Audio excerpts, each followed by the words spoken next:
সারাদিন তো দৌড়ে দৌড়ে ভালোই কাজ করি, কিন্তু জানি না যেদিনটায় ছুটি থাকে, মানে হাজবেন্ডের ছুটি আর বাচ্চাটার ছুটি, সেদিন কিছুতেই ঘুম থেকে তাড়াতাড়ি উঠতে পারি না। যত কুড়ে হয়ে যায় ওই সকালবেলাটাতে। ঘুম ভাঙলে ঘড়িটা দেখি, আবার শুয়ে পড়ি। আর এই করতে করতে আমি যখন ঘুম থেকে উঠেছি অবাক। ঘরে তো এসে চলছিল, বুঝতে পারিনি যে বাইরে এতটা রোদ হয়ে গেছে। তো দেরি করে তো উঠেইছি, আর দেরি করলে তো হবে না, তাই ঝটপট নিজের কাজ কিন্তু শুরু করে দিয়েছি। এই যে আমাদের ছোটবেলা থেকে দেখে অভ্যেস যে আমটা আমরা খাবো, সেটা 4-5 ঘন্টা আগে এরকম বোটাটা কেটে জলে ডুবিয়ে দিতে। তো সেটা এখনো আমি করি। আর এতে কি হয়, আমের যে বিষটা দেওয়া হয়, যে স্প্রেটা করা হয়, তাতে কোনো কিছু ক্ষতি হয় না।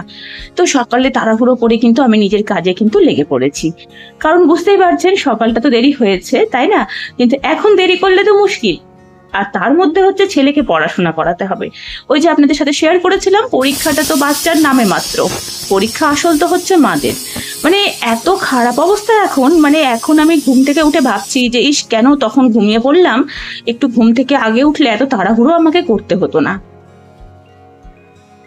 Good morning everyone. Daily blogs with Moumita নিক চ্যানেলে আপনাদের সকলকে স্বাগত জানিয়ে আমি মৌমিতা নিয়ে চলে এসেছি নতুন দিনে নতুন আরেকটি ভিডিও, শুধুমাত্র আপনাদের জন্য। আশা করি যারা যে প্রান্ত থেকে আমার এই ভিডিওর সঙ্গে যুক্ত হয়েছেন তারা সকলে ভালো আছেন। আপনাদের ভালোবাসায় আর ভগবানের আশীর্বাদে আমিও ভালো আছি। তাহলে চট করে একটু দেখে নিই যে আমি কি কি রান্না করেছি। এই যে এই ডালটা দেখতে পাচ্ছেন, এটা হচ্ছে পেঁপে দিয়ে ডাল। যেহেতু পেঁপে কিন্তু বাচ্চারা আলাদাভাবে খেতে চায় না, তো আমি কি করি, ওটা পেঁপেটাকে ভালো করে গলিয়ে নিই। এবার রাত্রে ওটা রুটির সাথে দেবো। আজকে একটু রাত, মানে আমার একটু বেরোনোর আছে, তো আসতে দেরি হয়ে যাবে, তাই ওটা করে রেখেছি। আর এই যে দেখুন, আমি যে ডালে ফোড়ন দিচ্ছি, কিন্তু আপনি তেল খুঁজে পাবেন না, দেখতে পাচ্ছেন তো? মানে আমি একদম চেষ্টা করি যতটা সম্ভব কম তেলে রান্না করার। আর সত্যি কথা বলতে এটা কিন্তু খুব ভালো, যদি কেউ এই হ্যাবিটটা ধরতে পারেন তাহলে আপনারা অনেক অনেক রোগ থেকে কিন্তু মুক্তি পাবেন। আমি ওইটাই চেষ্টা করি যত কম তেলে রান্না বান্না করা যায়। মাছ মাংস করি, যেটাই করি ওইভাবেই আমি করার চেষ্টা করি।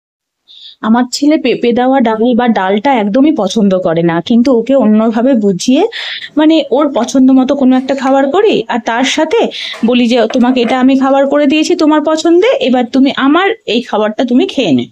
তো ছোট থেকে ওকে এইভাবেই আমি কিন্তু সবজি বা এই ডালগুলো খাওয়াই। না হলে তো ও মাছ মাংসটাই বেশি পছন্দ করে। এই যে আমার রাতের ডাল হয়ে গেল রেডি। এটা কিন্তু রাতের জন্য আমি একটু ছোলার ডাল পেঁপে দিয়ে করে রেখেছি। আমি কিন্তু ডালের মধ্যে চিনি আলাদা করে দিই না, যেহেতু পেঁপে দেওয়া, ওটা অটোমেটিক মিষ্টি হয়ে যায়। আমি চেষ্টা করি রান্নাতে যাতে চিনিটা না ব্যবহার করা হয়। তো এটা মোটামুটি আমার রেডি। আর ওইদিকে আমি প্রেসার কুকারে বসিয়ে দিয়েছি কলাইয়ের ডাল। দুপুরে আমরা খাবো কলাইয়ের ডাল। আর এই যে চলে এলাম একটু পনিরটা কাটতে, কিন্তু পনির কাটতে গিয়ে আজকে একটু গড়বড় হয়ে গেছে। মানে আমি আমার ছেলেকে ঘুম থেকে ওঠাতে গিয়ে ওর কাছে বসে বসে গল্প করতে করতে গিয়ে পনির কাটতে গেছি, তো পনিরের পিসগুলো একটু গন্ডগোল হয়ে গেছে। এই যে দেখুন, একটু ভেঙে গেছে। তো ভাবছি ওটাকে একটু না হাতের মধ্যে গোল পাকিয়ে দিয়ে দেবো। আমি এর আগে ওরকম দিয়েছি, ওর অসুবিধা হয় না। আর ওইদিকে রান্নাটা কিন্তু আমার এখনো হচ্ছে। ভাতের মধ্যে, মানে হাঁড়ির মধ্যে আমি চালটা দিয়ে এসেছি, আর চলে এসেছি একটু ছাদ বাগানে ফুল ভাঙতে। আজকে গাছ থেকে ফুল ভাঙার সময় মনে করে হাতে করে ফোনটাও নিয়ে এসেছি, যে দেখাবো আমার ছাদ বাগানে কত ফুল ফুটে আছে। আর গোলাপগুলো পুরো গাছের নিচ থেকে ওপর পর্যন্ত ভরে আছে। সাদা জবা, থোকা জবা, মানে কি বলবো, ভ্যারাইটিস জবা। এই যে দেখুন, পুরো গাছ ভরে জবা ফুল ফুটে আছে। এত সুন্দর লাগে না ছাদ বাগানে যখন আমরা যাই, দারুণ লাগে, দারুণ। তো এই যে একটু আপনাদের সাথে এই ভিডিওগুলো শেয়ার করে নিচ্ছি যে কত ধরনের জবার গাছ আছে আমার ছাদের মধ্যে লাগানো। এই যে দেখুন, এই যে এখানে হচ্ছে দেখছেন তো থোকা জবা, আর এই যেটা হচ্ছে সাদা গোলাপ ফুল, সেটা আবার হাজারি গোলাপ, পুরো গাছ ভরে থাকে। আর একটা আপনাদের দেখাবো লণ্ঠন জবা। এই যে দেখুন, এটা হচ্ছে লণ্ঠন জবা। এটাও কিন্তু দেখতে একদম লাল টকটকে, হেব্বি সুন্দর দেখতে। এটা হচ্ছে নাকচাপা ফুলের গাছ, যেটা 12 মাস এরকম ফুল কিন্তু ফুটে থাকে, কিন্তু বৃষ্টি হলে একটু নষ্ট হয়ে যায়। আর এই বছরের প্রথম ফুল ফুটলো শঙ্কজটা গাছে। এই গাছটা এই কদিন আগে ছোট ছোট পুচকে পুচকে নিয়ে আসা হয়েছিল, যেটাতে সুন্দর একদম কুড়ি ধরেছে, আর গাছগুলো বেশ সুন্দর হয়েছে, একদম গোছ গোছ করে সুন্দর। এটা হচ্ছে অপরাজিতা। তো আমি কিন্তু ফুল ভেঙে নিয়ে চলে এলাম নিচে। আর এইদিকে মোটামুটি আমার পনিরও রান্না কিন্তু কমপ্লিট। তো একটু ওই যে পোস্ত করেছিলাম, আর এইদিকে ভাতটাও দেখছি মোটামুটি এবার হয়ে গেছে।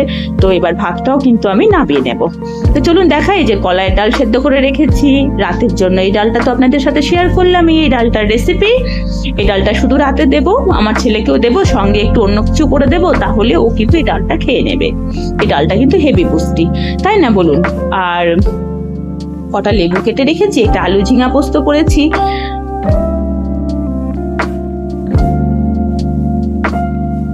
এখানে একটু শশা কেটে রেখেছি, কুচি করে শশা কেটে নিয়েছি।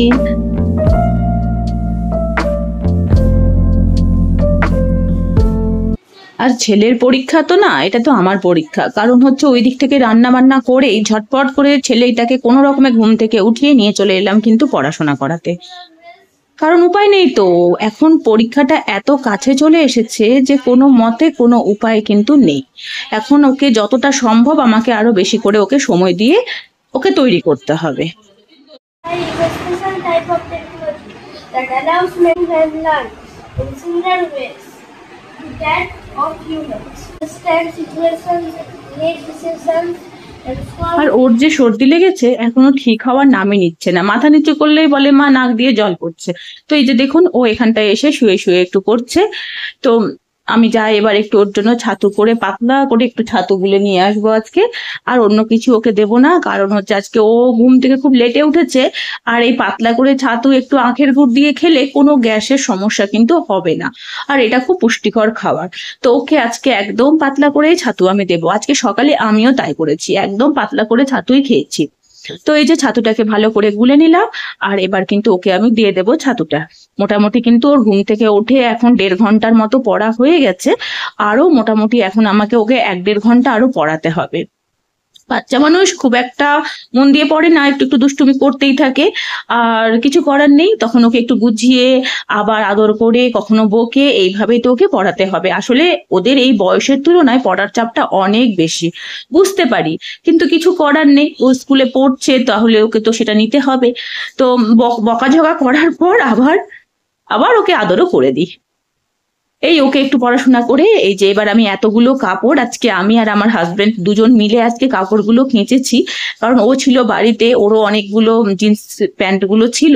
আর জিন্স প্যান্ট জলে পড়ার পর না প্রচন্ড ভারী হয়ে যায়। তো ও আমাকে একটু হেল্পও করে দেয় এই কাপড় কাচার দিন, যেদিন ভারী কাচাটা থাকে সেদিন ও একটু আমাকে অনেকটা হেল্প করে দেয়। তো আজকে এরকম দুজন মিলে কাপড়গুলো কাঁচা পরিষ্কার হয়ে গেল। আর ছেলে এখন একটু শুরু করে দিয়েছে ক্রিকেট খেলতে, যেহেতু অনেকক্ষণ পড়েছে। তাহলে আজকে কিন্তু এখন বাজে ঘড়িতে প্রায় 1:30। তো এবার যেতে হবে একটু স্নান করতে, কারণ অনেক বেলা হয়ে গেছে। স্নান করে পুজো টুজো সব করবো। তো আজকের এই ভিডিওটি তাহলে এখানেই থাক। যদি আমার এই ছোট্ট ভিডিওটি আপনাদের ভালো লেগে থাকে তাহলে অবশ্যই লাইক কমেন্ট শেয়ার করে একটু পাশে থাকবেন। আপনাদের কমেন্টেই কিন্তু উৎসাহটা পাই নতুন ভিডিও বানানোর। সবাই সুস্থ থাকুন, ভালো থাকুন। আবার আগামীকাল সকাল 8টায় আসবো নতুন ভিডিও নিয়ে। Tata, bye bye.